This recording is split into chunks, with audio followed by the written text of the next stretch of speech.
The majority of analysts are still calling Google a strong buy. When we take a look at Motley Fool from just last week, analyzing whether or not Alphabet is a buy now, they call it one of the bargains of the tech sector right now. So in today's episode, we're going to take another detailed look at Alphabet. We're going to analyze, is this company undervalued? What price should we be looking to enter? We're going to find our intrinsic value based on our valuation model, get to our acceptable buy price given our individual investor margin of safety. We'll also analyze some of their financial metrics over the last few years.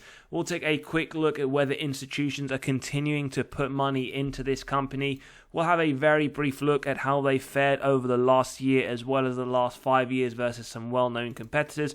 And we can take a quick look at their annual reports over the last few years as well as their balance sheet to take a quick health check of this company, total cash versus total debt. So year to date, they have had a very strong run, higher than the S&P 500 with a 55% return. They are trading towards the 52-week high, and we can see currently there is no dividend paid. Now, over the last 10 years, as an investor, you would be up around 394%. But notice one thing, we still haven't seen them touch those all-time highs towards the back end of 2021. But they are nearing that point, and I would place some money on that we will see Alphabet break those all-time highs over the next few months. Now, let's take a look at their income statement. How has their top line progressed over the last 5 years? Well, 3 to 7% is what we target on the top line as a minimum.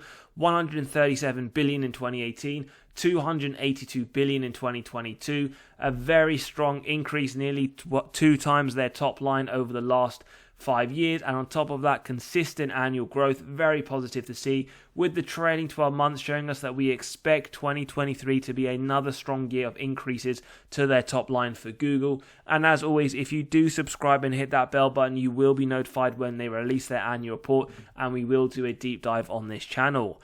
Now, bottom line, how does that compare? Well, 30 billion in 2018, pretty much double in 2022. They have doubled their bottom line. Again, year-on-year increases to their net income. And we can see 2023 is expected to be no different for Alphabet. Now, a quick health check, total cash versus total debt based on their latest report. Well, 5 years ago, December 2018, they held around 109 billion of cash and short-term investments. Latest report, 120 billion. So they hold still a phenomenal amount of cash on that balance sheet. And we can see in actual fact it has increased from 10 years by around, 5 years from around 10 billion.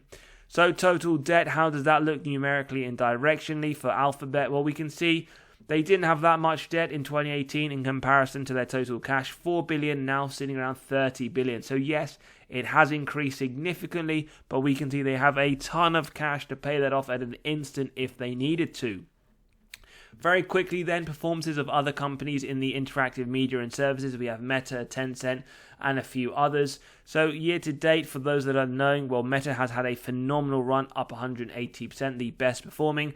We see Alphabet the second best performing, with Snap also a fairly strong run at 88% over the last year.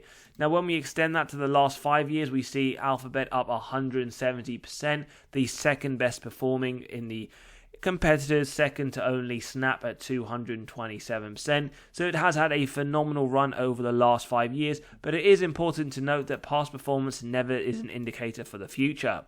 Institutional ownership, well, 27% currently, and we see over the last 12 months 45 billion of outflows of shares of the company, whereas we see slightly more at 63 billion over the same period. And we can see, if we look at the latest quarter, slightly more selling than buying, whereas Q2 we see the opposite, and then again Q1 the opposite, followed again by Q4. So very inconsistent. Some quarters institutions are buying more, some quarters institutions are buying less. But as I always say, this is just really part of our analysis and is never really what we should do, and always do your own due diligence. Now, when we look at the financial metrics for the company, I prefer to look at the free cash flow. I do find that earnings data can be manipulated by management through accounting.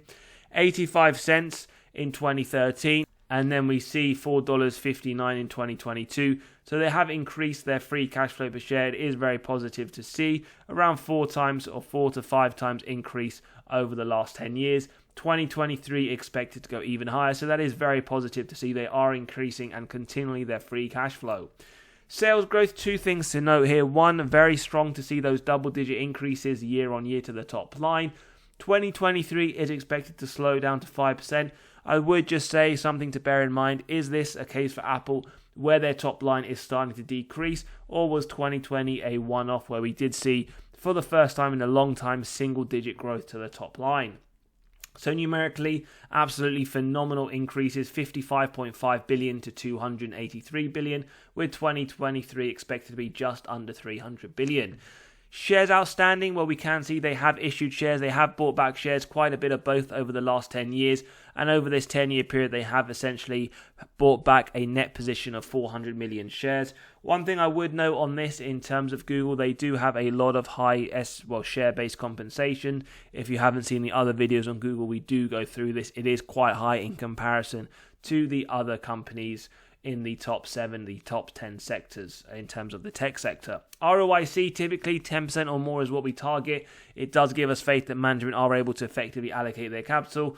It is pretty consistent, although the last 2 years have been very strong in the high 20s, with 2023 expected to be more of the same. Free cash flow margin, very positive, very high, very consistent. Likewise on the free cash flow margin, you do know what you are getting with Google, Alphabet over the last 10 years, and I wouldn't expect much of that to change for the foreseeable future. Net debt to earnings before tax, depreciation, amortization. Well, this shows us the balance sheet strength. We did mention it before. And these would signal typically the number of years it would take the company to pay off all of their debt net of cash on hand. For Alphabet, it wouldn't even take them 1 day, as we analysed when we looked at their balance sheet. Now let's jump into the valuation model. As always, if you enjoy the content, values being provided, smash that like button, hit the subscribe and bell button so you are continually notified of these videos as they drop. And if you do want to grab a copy of this valuation calculator we're about to run through to get to the intrinsic value and acceptable buy price of companies in your own portfolio, do click on that pinned comment below. Firstly, typically we would start off with Graham's valuation. However, given the fact that Google is a company, as we saw, fast-growing double-digit increases to the top line year on year, this wouldn't be appropriate to use. So we'll start off with the first model. We have the multiples valuation model. Companies in a similar sector and size with their P multiples. The average multiplied by the earnings per share of Google to get a stock price of $172.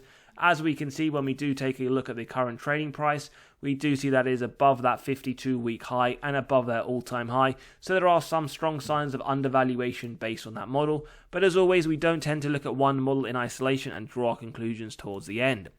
Well, this other model we would typically use, dividend discount. Google don't currently pay a dividend. It isn't one that I do believe they will pay in the short-term future. So we move on to the second model. We're using the DCF model. We have the free cash flows year on year for Alphabet. Average growth rate 23%. Now forward looking, I have gone a lot more conservative than both the average and analyst estimates at 10%. In conjunction with our discount rate, we get the present value of future free cash flows and terminal value.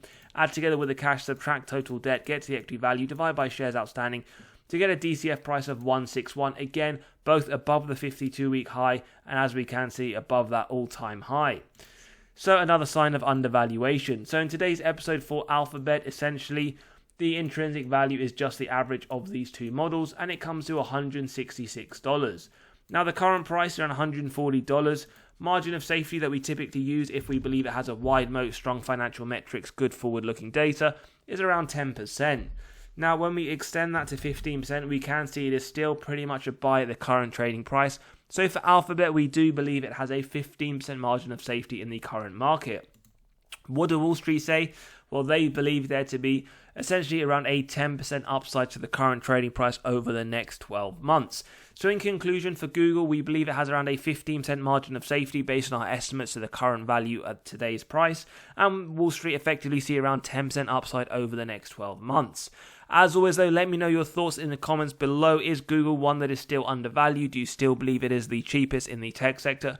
Is it one maybe you're looking to buy or have been? Or maybe if you do believe that it is overvalued, do let me know your thoughts. As always, if you've enjoyed the episode, smash that like button, hit the subscribe and bell button so you are continually notified of these videos as they drop. And don't forget to click on that pinned comment below where you can get to the intrinsic value and acceptable buy price of companies in your own portfolio or on your watch list. As always, have a great day and catch you on the next episode. Take care.